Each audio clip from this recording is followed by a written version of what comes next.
Welcome back to the deep dive. So I think this is a topic for pretty much everyone. Oh, That absolutely. feeling of having this huge vision for your future, but you're sort of stuck on how do I even start? It's such a common challenge. You have this beautiful wish, but there's a huge gap between that and, the first actual step. Exactly. And that's what we're doing today. We're looking at the sources to find the key vocabulary, the frameworks, really the tools to bridge that gap. Right. To make it less of a mystery and more of a process. Mm. We want you to get this knowledge quickly, but also, thoroughly. Yes.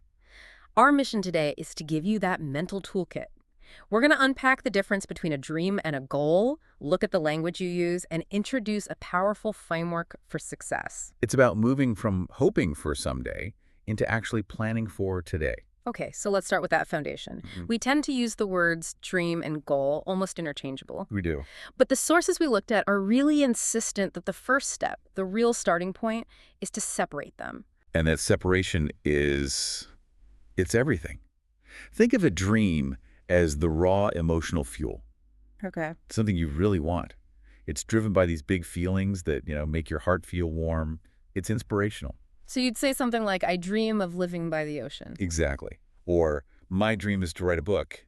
It's the vision. So if a dream is that emotional endpoint, what makes a goal so different? Is it just about adding a deadline? It's more than that. I mean, psychologically, when you shift from saying dream to goal, you're actually shifting your sense of accountability. How so? A dream, Mm. well, it's okay if a dream fails or just fades away. But a goal, by its very definition, implies that there's a plan. There's an action required. Right, it's something you're actively working toward. Yes. If dreams are the big feelings, goals are the steps. They're the Right. measurable tasks. That makes sense. It immediately creates a kind of roadmap in your mind. We saw this incredible example in the story of Crystal. Oh, her story was a perfect illustration of this. Her dream was huge, studying in Canada. A wonderful dream, but she was totally buried under the pressure of it. A classic case. The dream felt too big to even handle. Her English wasn't strong. She didn't have the savings. It was just overwhelming. But she didn't stay paralyzed. She took this advice and broke that huge dream down into 3 very specific, actionable goals. And they were so clear. Goal 1, improve her English to a B2 level within 1 year. Right. Goal 2 was to start a really strict savings plan, to save a specific amount every single month. And goal 3 was to research and apply to exactly 3 universities. Not 50, just 3 that fit her criteria. By doing that, she wasn't just dreaming of Canada anymore. She was focused on today's 30 minutes of English practice. And it worked. The results were undeniable. She got accepted and is now studying in Toronto. That's the conversion we're talking about. It's that moment the big vision meets actual practical effort. Exactly. So now that we see the difference between the dream and the goal, let's talk about the language we use, because that seems to signal our own commitment level. It really does. When you're focused on action, the language is decisive. You'll say things like, I plan to, or I'm going to. They sound like commitments. They are. Like, I plan to move to a new city next year. That's a statement of intent. But, I mean, not everything is a firm plan, right? And that has to be okay. Yes, that's a great point. You need language for those gentler desires. When you're stating a hope, you use I hope to. I hope to get a better job someday. Right. It shows desire, but acknowledges that other factors are at play. And for softer dreams where you're just exploring, you can say, I'm thinking about changing my job. Or, I'd love to travel to Japan. Yeah, It's honest and it takes the pressure off. it does. And that idea of a gentle future is so important. It's okay to say, one day I want to. Dreams don't always need an aggressive deadline. And to keep that journey going, the sources kept coming back to one simple word. Because. The why. Yes. Adding your reason just transforms the whole thing. It makes it a personal story, not just a fact. It's so much more engaging. My goal is to learn English because I want to travel and meet people from different countries. That's motivating. It connects the task to the original emotion, to the dream. And of course, you have to think about the time frame. Short-term versus long-term goals. Right. Short-term goals give you that quick hit of progress, that feeling of momentum. Yes. And the long-term goals, they give you the direction, the point on the horizon you're sailing toward. The analogy of climbing a mountain is good here. The long-term goal is the summit. But the short-term goals are each and every step you take. And importantly, those steps give you feedback. If the path gets too steep, maybe you need to adjust your route. So a short-term failure isn't a total failure, it's just data. It's just an input telling you to adjust your approach. That's a much healthier way to see it. Let's talk more about those adjustments because your dreams can and probably should change over time. Absolutely. The sources list so many categories of dreams: Hmm. career, travel, family, health, creative pursuits. The point being that what you want is deeply personal. Right. And it's completely normal for those goals to shift as you grow.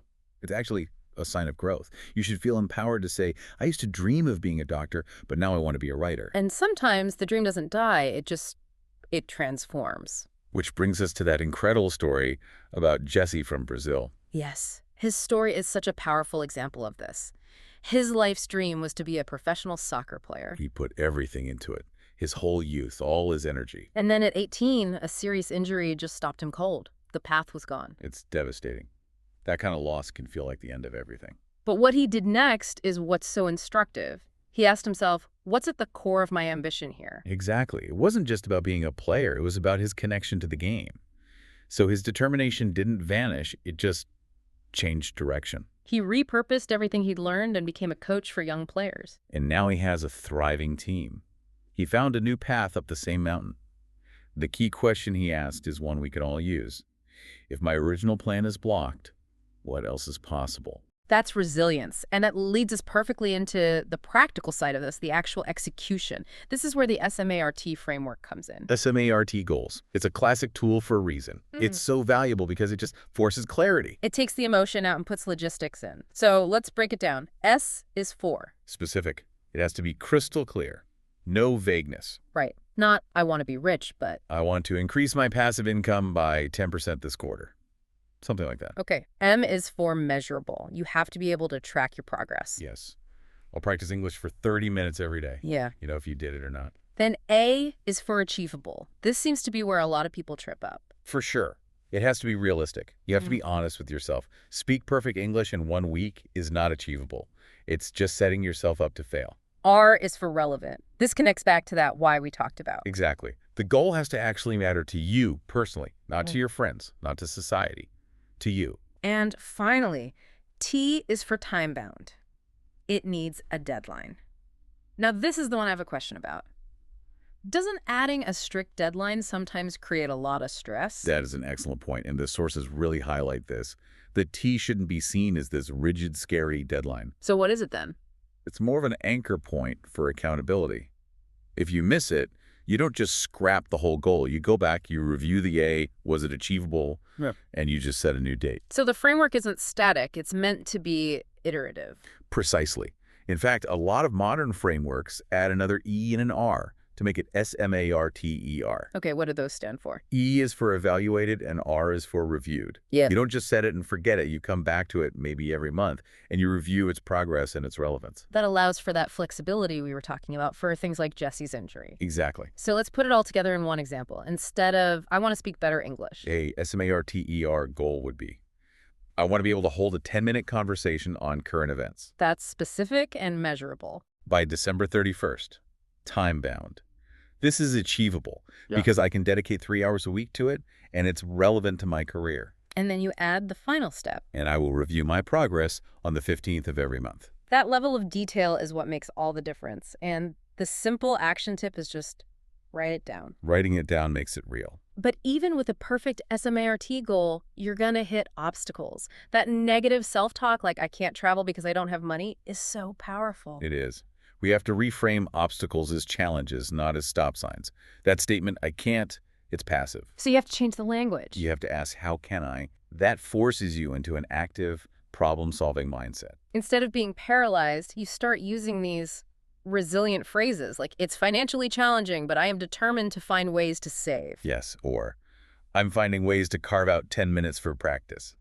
You're acknowledging the difficulty, but you're confirming you're still making things happen. And that action is what keeps motivation alive. Right. Motivation isn't magic. It's a skill you practice. Our sources gave 5 key steps for it. Okay, step 1. Remember that emotional why. Write it down. Look at it. Step 2. Accountability. Tell someone. It makes you less likely to quit. Step 3. Make it visual. Put a picture of Paris or whatever your goal is on your wall. Step 4, and this is a big one, break it into tiny actions. If the goal is writing a book, the tiny action today is just writing one sentence. And step 5, reward yourself. Build those positive habit loops. And so critically, you have to celebrate the small wins along the way. That first conversation in a new language or running your first kilometer. Yes. You need to actually stop and say, I'm proud of myself because I stuck to my plan every day this week. That's not silly. It's essential fuel. So we've really charted the whole path today, from that big, vague dream all the way to a specific, actionable, and reviewed SMART goal. We've covered the language, the mindset for setbacks, and how to adapt when things change. The core insight really seems to be that the space between your dream and your goal is filled with two things: clarity and action. I think that's it. You have to be determined, ambitious, but also flexible. And just remember that progress isn't a straight line. It goes up and down. The real skill is just showing up again tomorrow to review the plan. And you're already taking action just by listening to this, by investing in your own learning. You've made space for your goals. So here's our final thought for you. Okay. We talked about the power of tiny actions. So what is one step so small you can't fail that you can take today, right now, in the next hour, that moves you just a little bit closer to one of your aspirations? Start there. The perfect moment really is now.